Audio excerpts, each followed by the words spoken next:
the National Sexual Violence Resource Center. Statistics say 1 in every 4 girls and 1 in every 6 boys will be sexually abused before they are 18 years old. 30% of those children are girls between the ages 11 and 17. 13% of those girls are ages 10 or younger. 28% of those children are boys ages 10 and younger. 96% of sexual abusers are men. 34% of those men are family members. Only 12% of all children's sexual assaults is ever reported to authorities.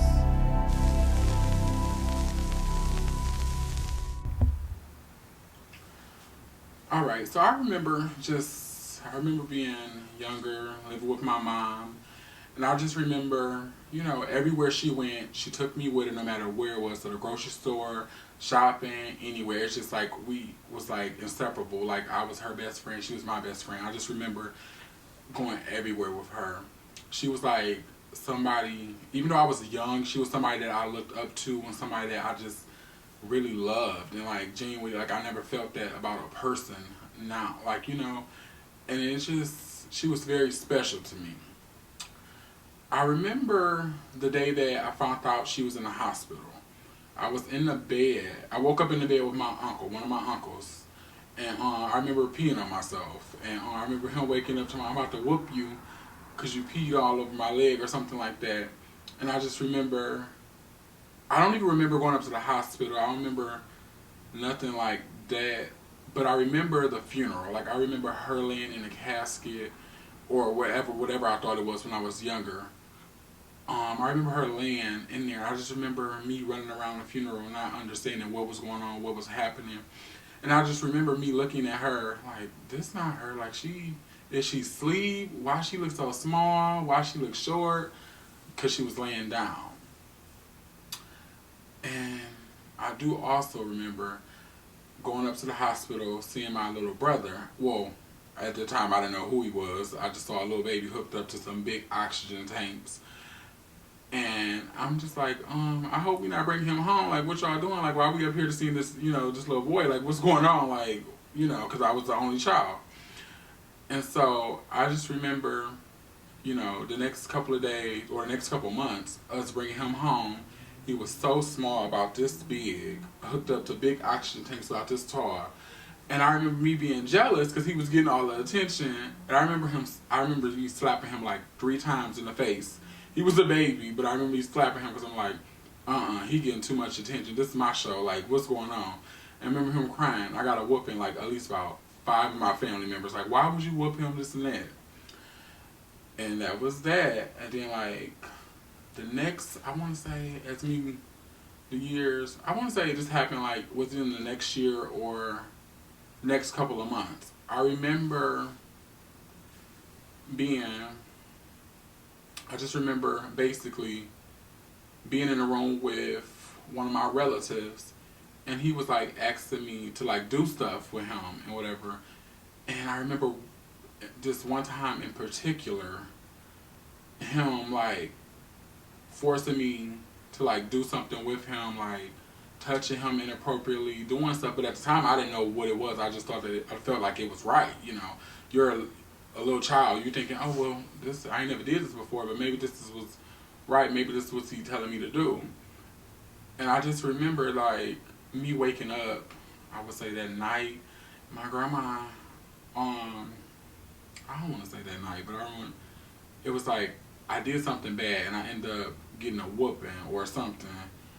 And I remember me getting ready for bed. My grandma put me in the tub and she was like, you got to take a bath for such and such, you got to go to bed.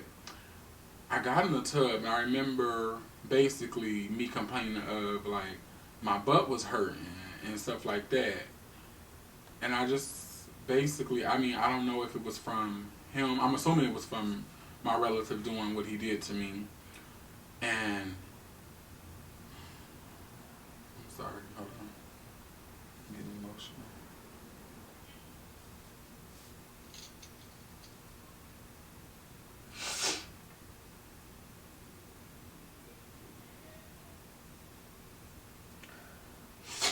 I just remember, like, I didn't know exactly what was going on,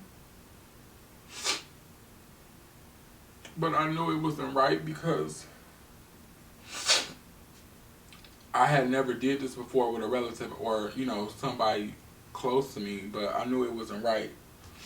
And I felt that we shouldn't have been doing it in the first place. But I remember him bending over, forcing me to, insert into him. And then I remember him doing like the same thing to me. And I just, it was horrible. Like I even hate, like right now I'm talking about it. But it's just,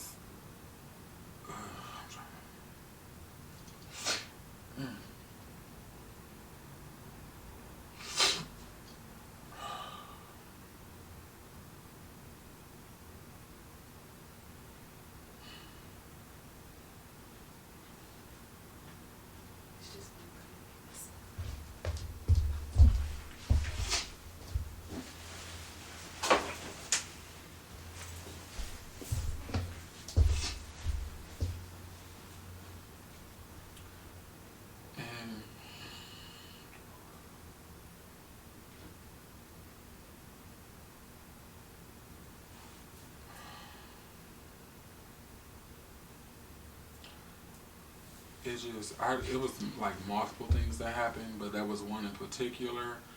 But I just know I felt that it wasn't right. I knew it wasn't right because I had never like did this kind of stuff with, the relative. And I just feel like basically, like even though I was young, I feel like I had nobody there for me. And I just felt like it's, nobody was there, or somebody like could have been there to prevent it and everything.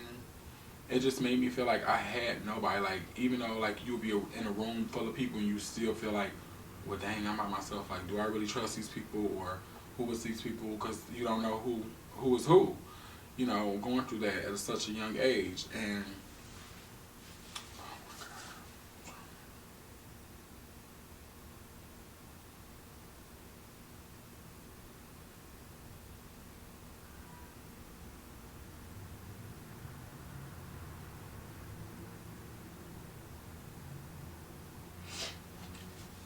but now that I'm older and everything, I realize that I cannot let it define me. I can't let it take over my life because I just feel like for a while it's just been taking me like over. Like I just been so depressed, so just I even at one point I was very suicidal. Like I just didn't know what to do. I didn't have nobody to turn to.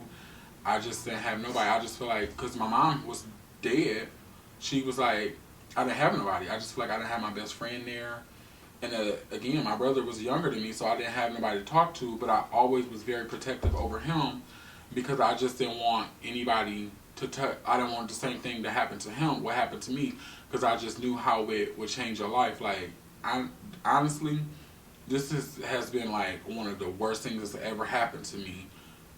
But I just want to say, like, I'm still here. I'm still standing. I'm still strong. So I'm here basically to tell my story, to let other people know that don't let it define you. You can be happy with stuff like this going on. You can move forward. You can do whatever it is that makes you happy. You just go to that happy place and you find what you like to do and keep it moving. Don't let this define you. Just keep it moving.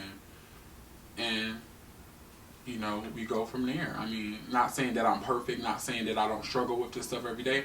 I struggle every day. I get up in the morning every day and I think about, what my life would have been if I didn't, go through this, because it took an impact on me. Like, I suffer from a lot of things, but I'm just not going to let it define me. Like, I'm going to keep it moving forward and everything. And because of what happened to me back then is the person I am today. Like right now, I'm working 2 jobs. I'm in the medical field.